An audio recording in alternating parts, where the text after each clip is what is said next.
and welcome back to the More Money Podcast. I'm your host, Jessica Morehouse, and this is episode 396 of the show. And I have a friend of mine on the show. I've gotten to know him over the past year, and you may already follow him on Instagram or TikTok. He really blew up over the past couple years. I am talking about Nathan Kennedy. So you can, again, find him on YouTube or TikTok or Instagram. He has, oh my gosh, an audience of over 1 million. Maybe I can get some of those followers, hey? Anyways, but he has been passionate about personal finance and financial literacy for a very long time. How we actually first met, and I can't remember if we talk about this in the show, but maybe, is he started a podcast before the pandemic. I want to say 2019, and he invited me on. And so we had a chat, and that feels like ages ago. And he definitely found his niche and has just been, rocking it ever since. So I wanted to have him on the show to discuss, a little bit about his journey, but also a lot of the content that he focuses on is how can you level up your money? How can you build wealth if you don't want to be an influencer or a content creator or, go viral online? If you just want to live your life and work a 9 to 5 or, do whatever you want to do, how can you build wealth? Because I often find that when I'm scrolling on social media, especially the younger influencers, they are transparent with how much they earn and how much they have in their investment accounts. But sometimes they don't really, I think they forget that that's not a normal salary. When I worked a 9 to 5 in, my last corporate job, I was earning $56,000, which at the time was the most money I had ever earned. And I thought I was rich. So, and then it was, me trying to figure out, okay, how do I navigate having a mortgage with that salary and all these other obligations. And it is a different kind of set of rules. And so that is what we're really going to talk about, a bunch of other things as well, but you're going to absolutely love this episode with Nathan. So with that, let's get to it. Welcome, Nathan, to the More Money Podcast. Excited to have you on, especially since we've talked about this. I was years ago on your podcast. Yes. And it's about time that you're on my show. So welcome. No, it's a pleasure to be here. I'm super, super excited. Awesome. So, I think, was it pre-pandemic that we first connected and we were on your podcast, or was it during the pandemic? I think it was like the very start, because I started the podcast in 2019 and then just was looking for a different inspiration, and you came up and yeah. Actually when you said yes, it was actually like I was a little bit like, whoa, this is kind of a big deal. It was probably the biggest person I had at the time. I appreciate you saying that. So that was really cool. And to this day, thank you for that. You're but welcome. Yeah, it was like maybe like February, March 2020, something like that. Wow. Gosh. Yeah, that's a wild time. I don't want to go back to that time. But it seems like during that time you did the podcast and you're working at you're still, working your full-time job. At what point did you, because I knew you really wanted to, kind of go more into personal finance, content creation, trying to figure out what was the best avenue for you. What got you into, I know TikTok, Instagram are your big platforms. You have a YouTube channel as well, but what really made you want to kind of dive into that? Was it just like, hey, these are people my age and it's kind of short form? That is more my vibe. I think it was obviously low lift, right? Like you said, it's quite quicker to do that. The reason I had social media to begin with was just to promote the podcast. I had no intention other than just wanting to do the podcast. And obviously, as you're well aware, like, you don't get much discoverability with podcasts. And so started on Instagram and then Reels, that was going well. And then Reels came out. Yeah. And then I started to use TikTok just to like make Reels, and then TikTok actually started to do well. And so I felt like there was a huge opportunity there, especially because there wasn't too many people talking about finance, but like there was the people that were getting insane impressions. And so I felt, okay, like maybe I could give that a shot. And I did that. And obviously I was doing that alongside my full-time job, and that was great. But yeah, I did that for a few years, or maybe like a year and a half, 2 years before I realized like, hey, like maybe I could go all in on this. And so that was about 2.5 years ago. I quit my job and went all in on content creation.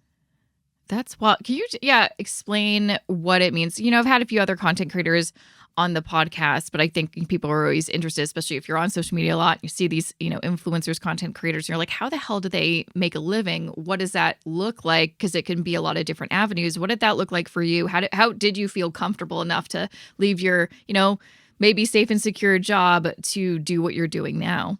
Yeah, I felt that like if I didn't know how to financially plan or financially set up myself, I'd be quite a big fraud of a personal finance content creator. And so Yeah. I had a lot of, I don't want to say a lot. I had a good amount of money saved up for a potential rental property that I was looking at.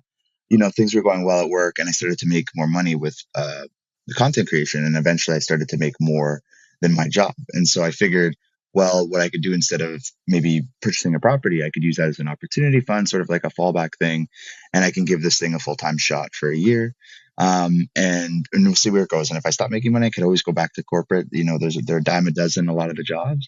And I feel like it's going to be there for me in one way, or another.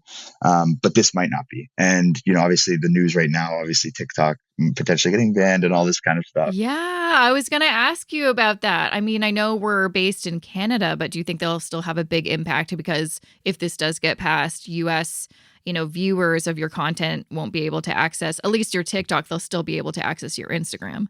Yeah, I think whatever happens in the US is sort of like the fate of the whole company, because I think it's something like 10% of the users are in the United States, but I'd reckon maybe 35 to 40% of the revenue are either from America or American-based companies that probably wouldn't be comfortable advertising if they, this whole thing happened. Now, I think in general, am I anxious about it? Like, first of all, it's going to take a very long time. Second of all, there's a lot of like legal challenges with that to actually happen, First Amendment, all that kind of jazz. And then third, like this is the nature of the career that we're in terms of content creation. Like it is fickle. And so I am trying to like build up my email list. Like that's my number one focus. And it was before all this stuff sort of happened. And, tried to produce my own stuff on the side and kind of own my audience a little bit more. And so for me, I look at things like that, and things are going to happen as they will, but I'm also not too worried. The only thing that comes to mind is, things might slow down advertising wise on that specific channel, because advertisers can get scared pretty easily, and this is kind of scary. So I guess we'll see how that shakes out. But for the most part, honestly, it's just, it really went fast, and I think that's why it's such a big story. And obviously, them influence, like TikTok actually making it a big issue on their platform, has made it so much bigger than it's been in the past, where it's just kind of been like in the news, but people don't really like follow. Like TikTok's like sending push notifications to all of America about it. So obviously it's going to be quite a big deal. But I genuinely think, I don't think it's going to happen. In my opinion, maybe I'm delusional, but I really don't think it'll happen. Yeah, I guess we'll see. But you brought up a good point, and this has been something I've been now doing this. I feel like did I do the math right? I've been doing this for sure professionally, like full time, for 7 years now. And even still, I remember when I first started, my husband's like, because the first couple years are rough, you're just like, what am I doing? And there is that scarcity that's always about, you're like, what if I stop making money or things dry up? When am I going to feel like everything's going to be okay? This is a real thing. I can rest easy. And I will say, it never really, it gets a little bit easier, but I told my husband, I'm like, maybe once I hit the 10-year mark, then I'll be able to be like, oh yeah, like this is a legitimate career. I've been doing this for a decade.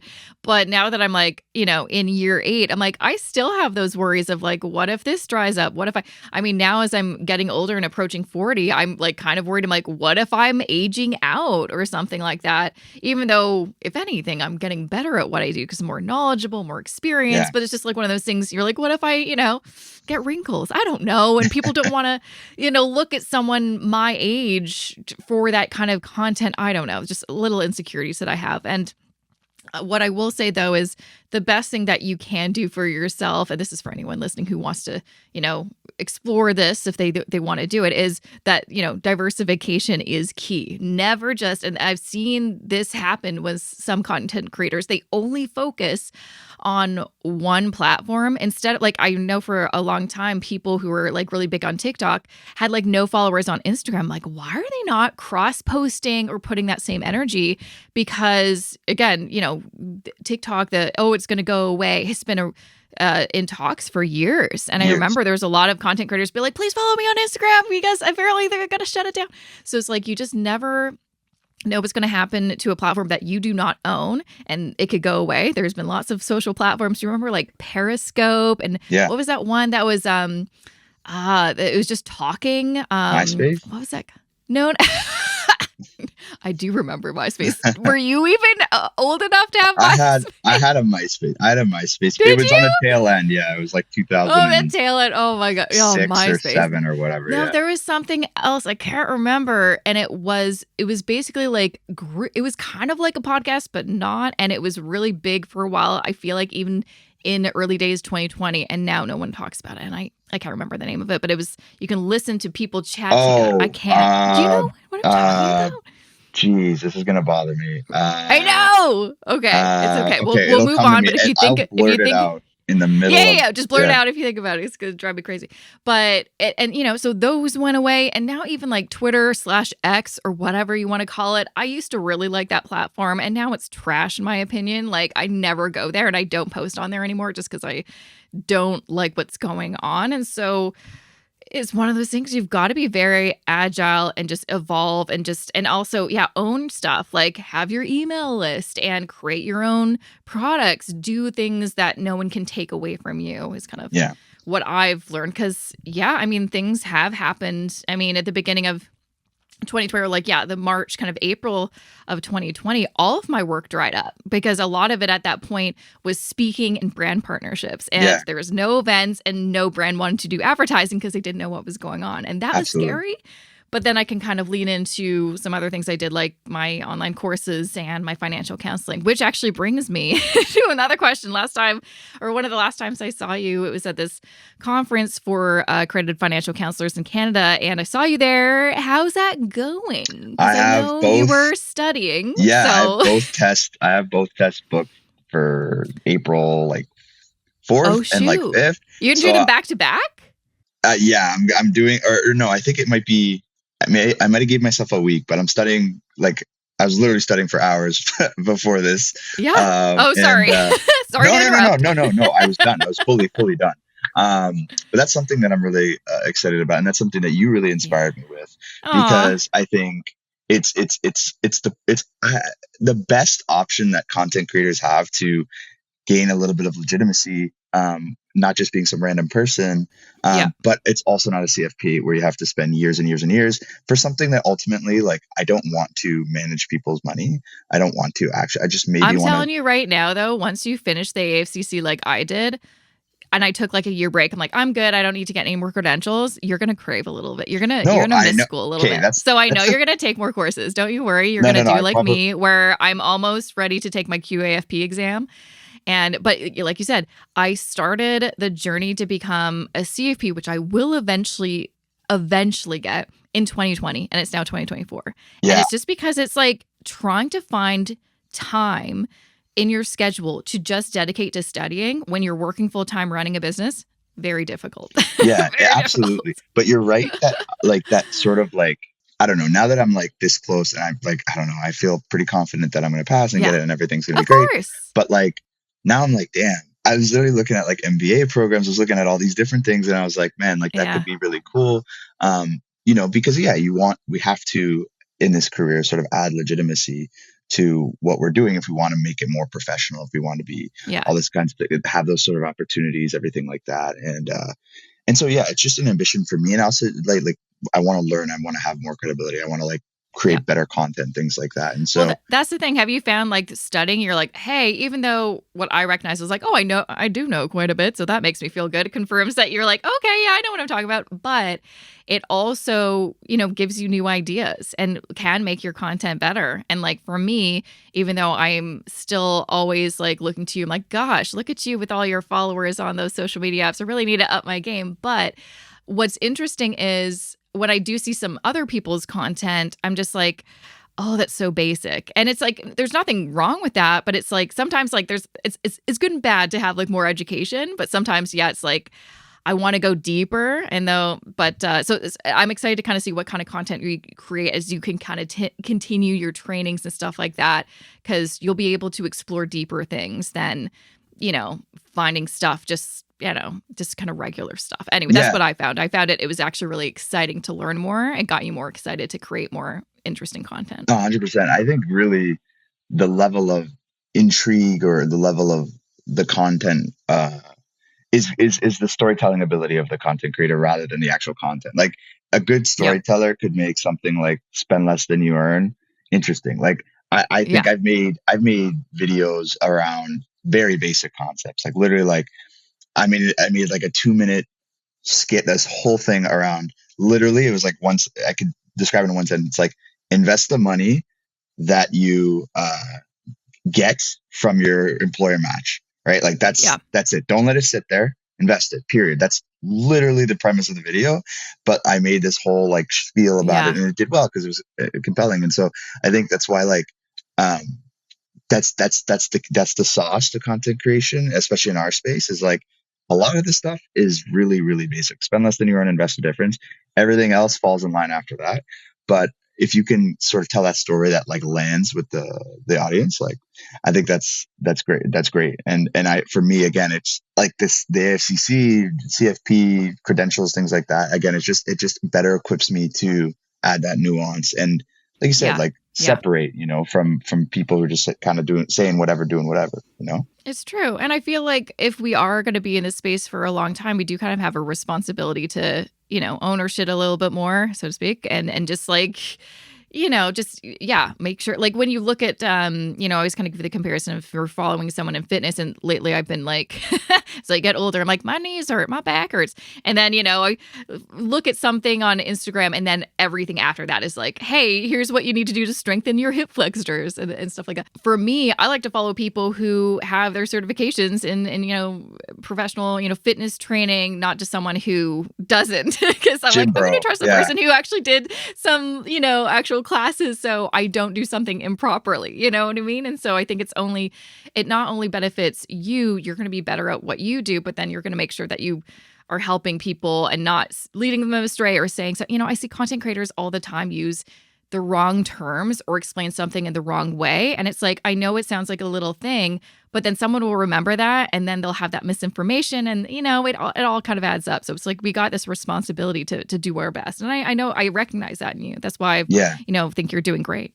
No, I appreciate all the kind words. I think though, like if you just want to talk like from a very cynical point of view, and an opportunistic point of view, not to be Machiavellian or whatever, but like the wave of non-credentialed, people who are saying whatever is like really fading out. And like you're seeing like Andrew Huberman and like Peter Attia, and you're seeing like health specialists, doctors, things like people with real life, like they're doing this for real. And those are the people content. I love. Like I follow dentists and doctors and dermatologists and stuff who work in the field, and I am more, I'm going to listen to what they say because they did the work, you know what I mean? So I think that's definitely a good thing. And I think also audience members or people that watch this content, me being one of them, we are more picky now because there was too much for a long time, and we were on social media like for hours and hours when we were in lockdown and stuff like that. Now, since we are kind of back into a normal society, we're being more picky on who we're going to watch. And so I think, the proof is kind of in the pudding. Who's going to, survive after it and long-term have these kind of long-term careers. It's going to be the people that, do the work and really make sure that they're at that level. No, 100%. So I'm excited to see how everything shakes out. But but Yeah. it keeps growing. Even with any of this, the attention will shift, whether it's to Instagram or YouTube or wherever. And Yeah. it's an emerging career if you can stick up with it. Yeah, well, that brings me to what are your plans? Because I know you've only really, I mean, you've been doing this for a few years, but only a few years. So where do you like? Is it hard to plan long term when things have changed so much in such a short amount of time? And what does kind of that look like for you? Where do you see yourself depending on like where things with social media go? So, I mean, just at a high level, obviously it's a very financial podcast. Like I think for me, I look at the career that I'm in right now, and it's a high income career if you can, do well with it.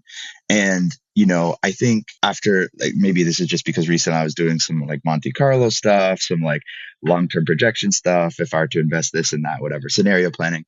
And, I think for me, ultimately, I know that there could be a window here, and it is tough to plan like 10 years. Like, I don't know what 10 years looks like.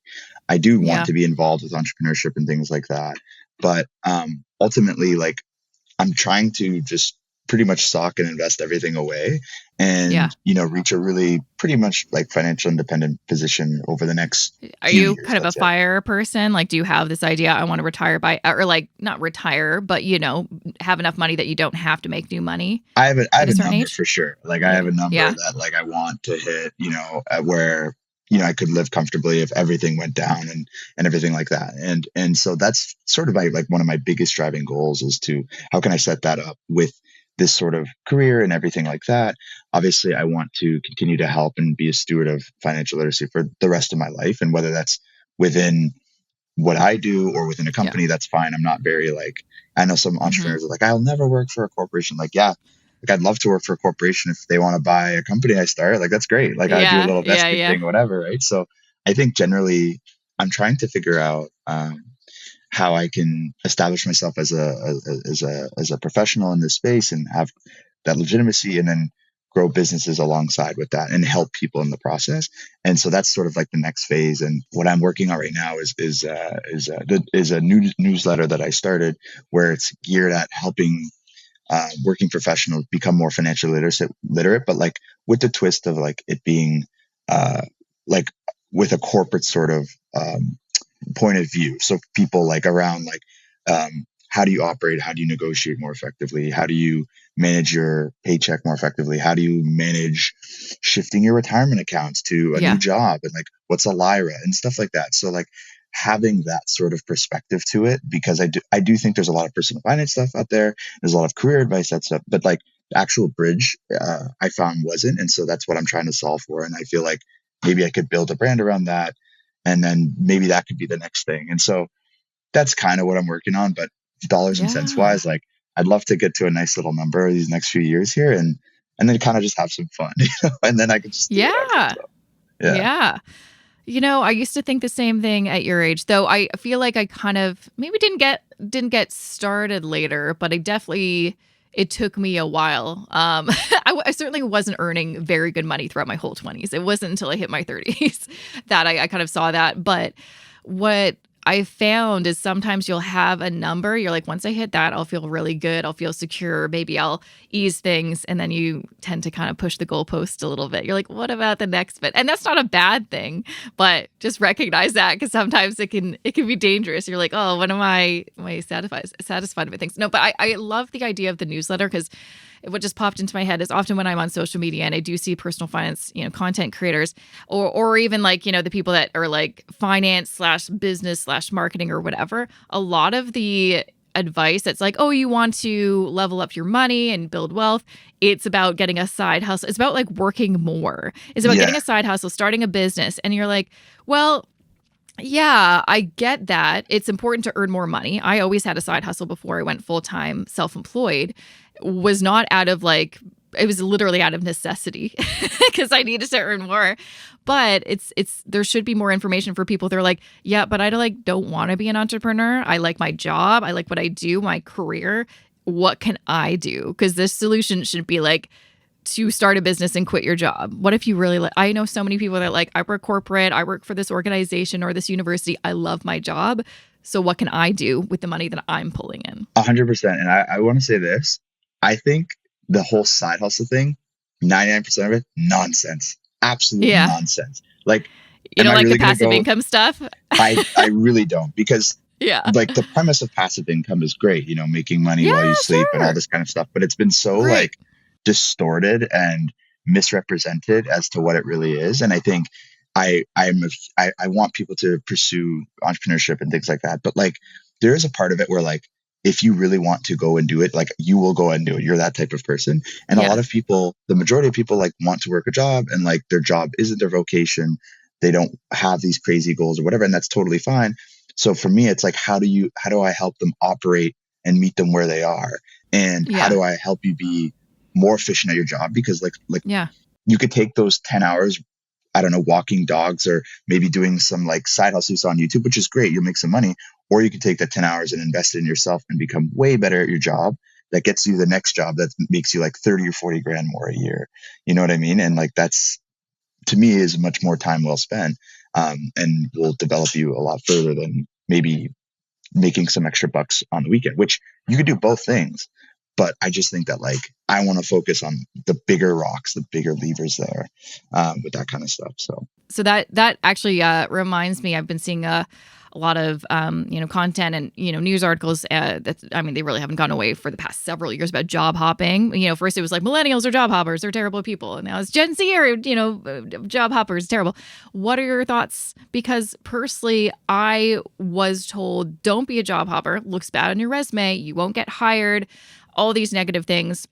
Loyalty is key. And then I've seen later on, well, there's actually some downsides. Like my dad was loyal to his company for like 30 years, got laid off because of corporate BS, and had to restart his career in his 50s. And, there's pros and cons. And for me, I've always made more money when I went to a new job instead of waiting around for years to get a promotion or a raise. So what is your kind of take on that, especially for younger people as they kind of try to figure out a plan for their career? It's difficult, but I do feel like there's never been a better time to be an employee. I know that sounds weird because a lot of people are like, oh no, it's crap. It's like, it was so much worse because now there's more transparency, there's more opportunities, and there's more opportunities for you to train in a different category, different industry, a lot more flexible than it used to be. I think for sure, and I'm a big proponent of job flexibility, job hopping, things like that. I think the reason, and I agree with you, it's never been better to be an employee because um, not only are employees earning more than ever in a lot of different companies, but job hopping is way less stigmatized than it used to be. I mean, you'll still have those fuddy-duddy sort of recruiters and HR folks who are like, what did you do here for 2 years and 3 years? Like most of the time, most people know that like people are hopping around and that's how you got to get up kind of thing.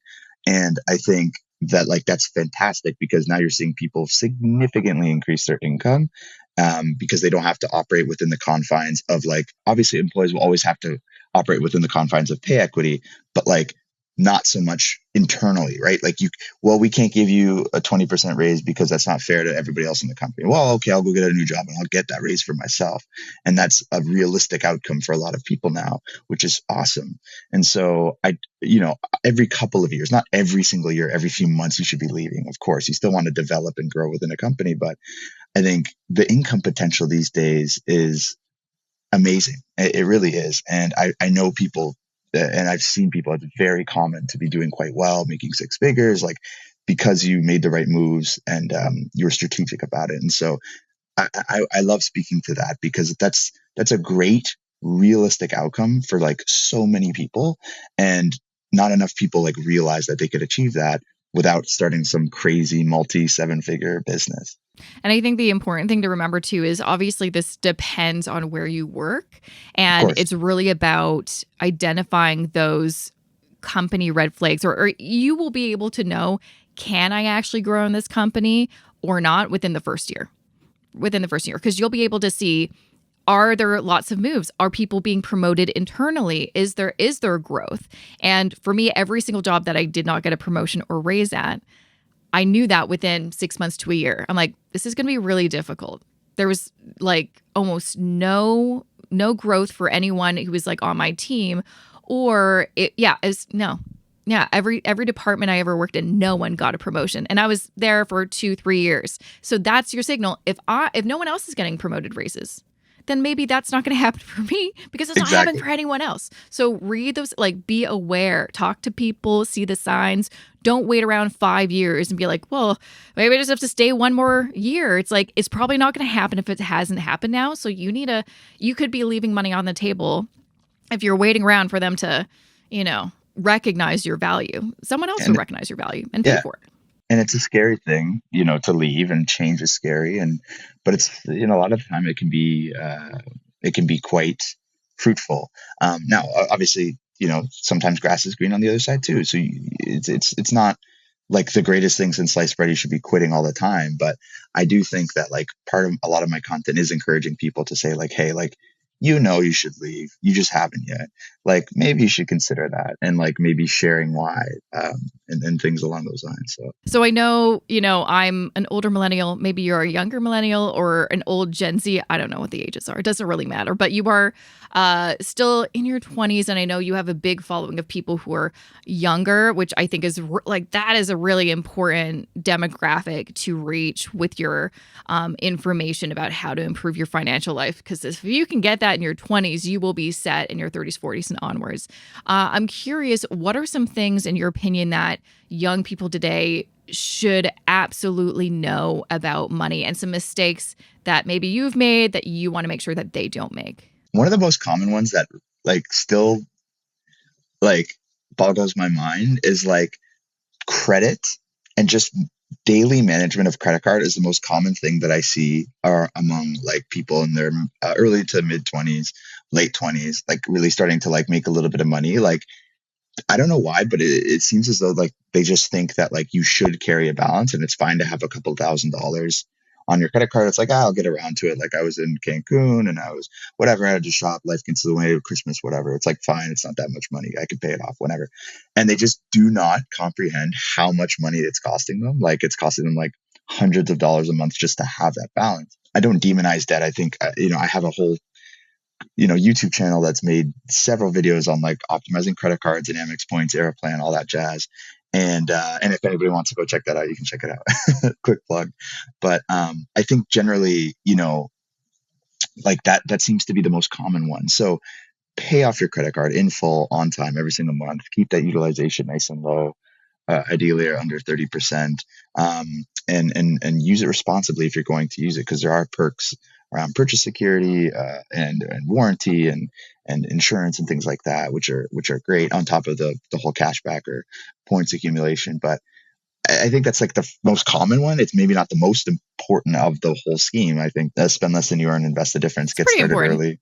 Yeah, but I think generally that's the most common that I see. And I think if you could just put a little bit money away early on. I know young people hear that all the time, but it's just so astounding, the compound math. And so one thing that I've been really focused on is not only sharing the compound math, the compound interest of just investments, but also, your career earnings and how they can compound over time, and negotiating, and how that can really have an insane effect on your career earnings, and how that can then lead to greater investments, and using compounding in the best ways possible across your entire financial life, not just with your investments and things like that. So, and not having it work against you with things like debt and things along those lines. No, I think those are incredibly important. And yeah, I think that's such an interesting way to put it. Is it's not just you hear about compound interest in investments all the time, but I think, kind of going back to what we were talking about earlier, we don't think about the compounding of our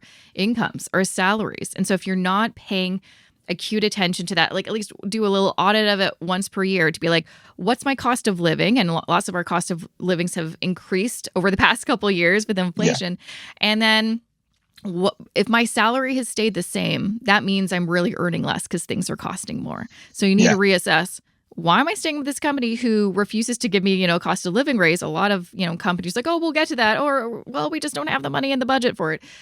Well, your life is more expensive and you're earning the same amount. But if you were to every couple years, either, get that raise and really put yourself forward for, a promotion, or even switch departments in the company if there's, a better department where you can make more money, or get a new job and you can earn an extra 10K, an extra 20K or something like that. That really does have a huge impact. I know that's been life-changing for me, instead of, sitting on kind of some of my lower salaries in my 20s. Making more money has obviously, it's obvious. It helps. It helps. So It much. really does. So always keeping your eye on that, and then figuring out what you need to do to get there. I mean, I was always trying to better my skills. And I think because I never stayed at a job more than 2 to 3 years, I was always thinking of my resume. What can I put on my resume for the next place? Because I don't want it to be like, oh, you were there for, 3 years and what else you got? Everyone else who's applied has the exact same experience than you. You want to stand out, and always educating yourself, getting those trainings, being more valuable as a person, or not a person, but as an employee, is really, really critical. No, it's so important. And I think there's so many ways that you can stand out. And I think that's also something that played into my decision to go full time. Because now I have this quite unique experience I could bring to a company. And I think I would, be a little bit more different than another candidate or something along those lines. But that's I not, know. I mean, that's just kind of like a perk. It's just not really something I think about too much. No, I think about that often when I have to deal with certain companies' marketing departments or even agencies. And I'm like, how did you get hired? You have no experience in this field. Oh my gosh, if I was in your job, I would be killing it. Yeah, no, but even my last agree. job was in marketing, and I think I was pretty darn good at it because I was one of the few people who had, a blog and then I was doing all this stuff on the outside. And I mean, eventually I just took that with me and started my own thing. But I was the one being like, why are we still doing it that way? We should be doing it this way. Things have changed over here. You need to be on the ball. And so it benefits everybody, No, I've had that same thing happen all the time, quite often. I'll kind of be like, well, why are you guys opting to do something along those lines? And sorry, I just get in the wave. So I, it's astounding to me because I'll ask them questions like, well, what are you guys looking to get out of this? And they're like, a little bit of this, a little bit of that. And I'm like, okay, they are more so just focused on making the client happy. And I'm like, well, yes. What about the views and the impressions and the effectiveness of the campaign? It's like, yeah, but the client, and things like that. So yeah. And you're like, okay, but are you trying to sell something? Don't you want me to promote something instead of making it so general? You're like, people don't even know what's going on. I'm talking about. It's wild out there. That's a whole other conversation of all of that. But just to say, if you learn this stuff, you'll be obviously the best employee, and will have a better chance of getting, either to grow into that company or to move forward and get be at that next level in another company. Okay. The last thing I kind of want to chat about is, because you also have a really great view of what other content creators similar to you are doing, what are some really bad takes you've seen that you're like, everybody, do not listen to this piece of advice. This is not for you. This is not good. I think I walk that line between job stuff and money stuff now, but I would say I see a lot of bad job stuff. I talk to a lot of HR professionals, a lot of recruiters to kind of get their perspective to add more nuance and more things to my videos, because I want to make them realistic and I want to not be doing that. But some of the advice that I see people get, things around for example, you're talking to a recruiter and I see all the time, never go first or never say your number first. They have to say the number first. And it's yeah, if you get an idea of the budget before, then that's great. But don't play cat and mouse with them and play this standoff match, because that's just not a good look.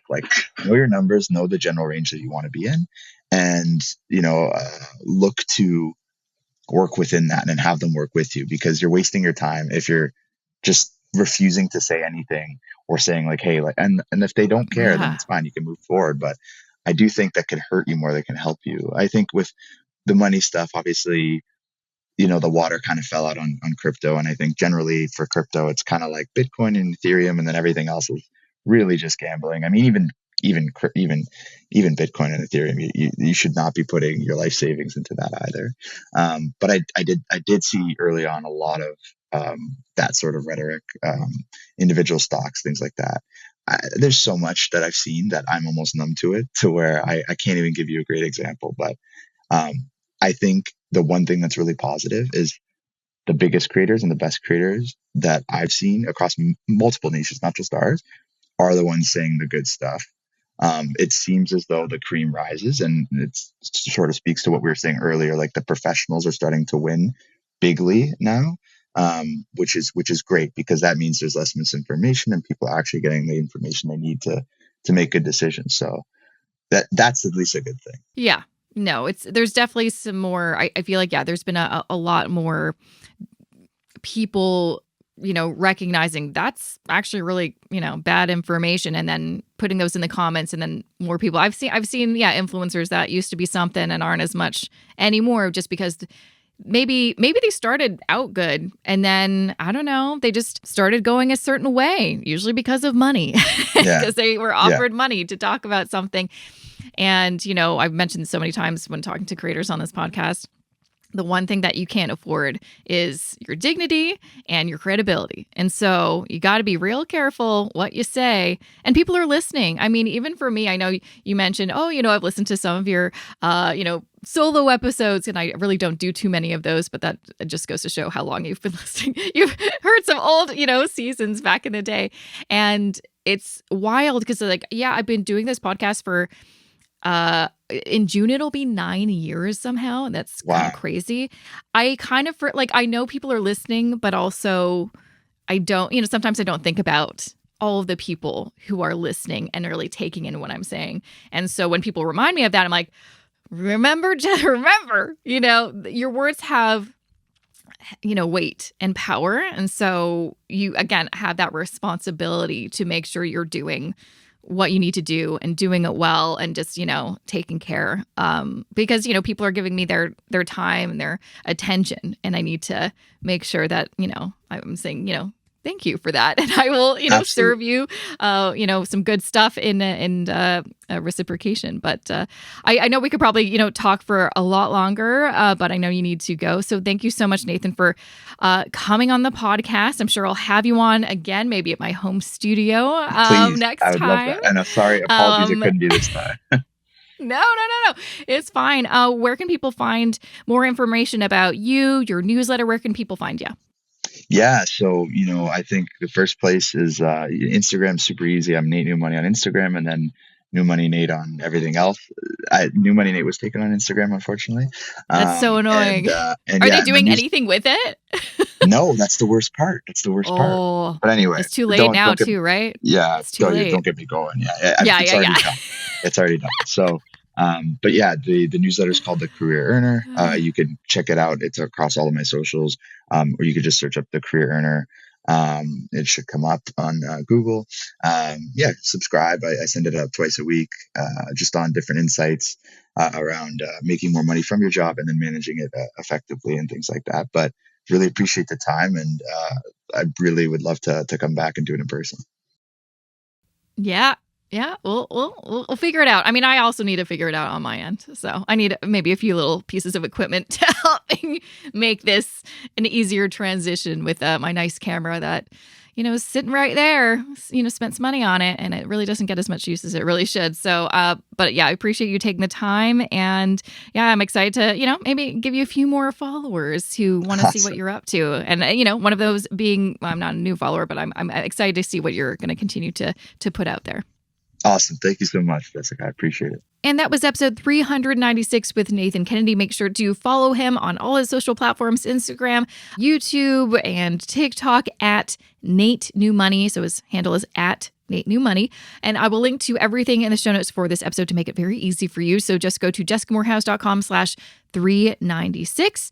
And if you want to find any episode that is ever, information about any episode, you can just go to jessicamorehouse.com/podcast or jessicamorehouse.com/ the number of that particular episode. So that is what you can do. So a little life update, kind of give you a sense of what I've been up to lately.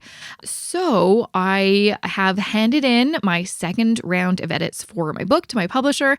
And unless there's really I think that's kind of it. I think that's the end of editing. I don't know. We will see if she still has some notes. But it was honestly not as hard as I thought. Like I was worried. I talked to so many people and they're like, oh, the editing was so much worse than writing. I'm like, I didn't have that experience. Thank goodness, because writing was, I'd say I never want to do this again, but that's not true. It's more just like, I don't want to do that right now. Like I just finished. I don't want to, it was a lot of work. So right now we're at the stage of kind of figuring out a title, even though I did submit a title when I originally pitched this book, it's not the title. It's not the right title.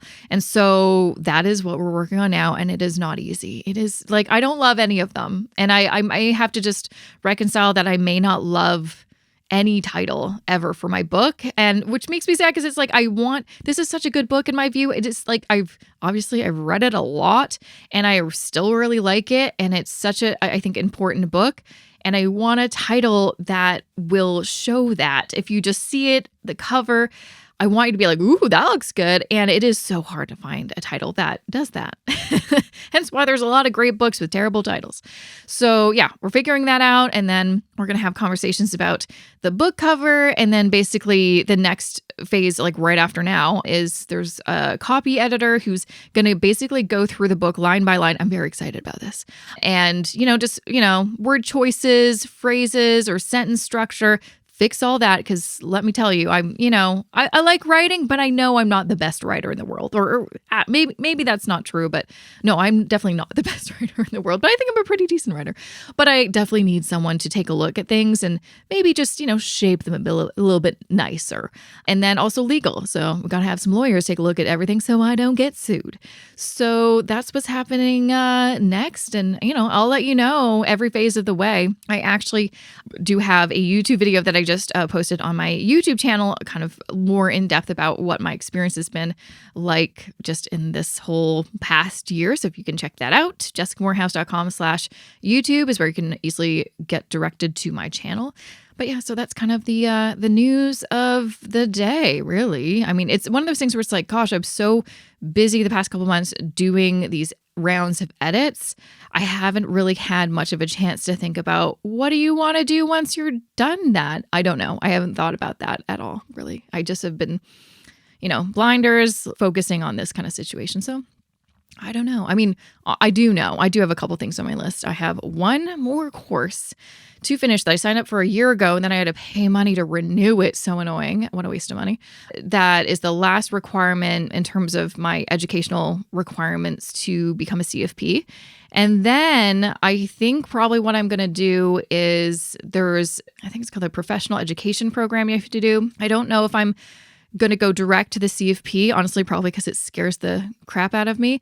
I think I'm going to try to do the QAFP, the Qualified Associate Financial Planner designation first. And but I'm going to I have to finish this course first and then see what I want to do. But that's, still studying for this darn designation. And I feel like by the time you know it, it's going to be summer. Does anyone else feel like that? Like, I'm not mad at it. I love summer, but this year's going by too quickly, way too quickly.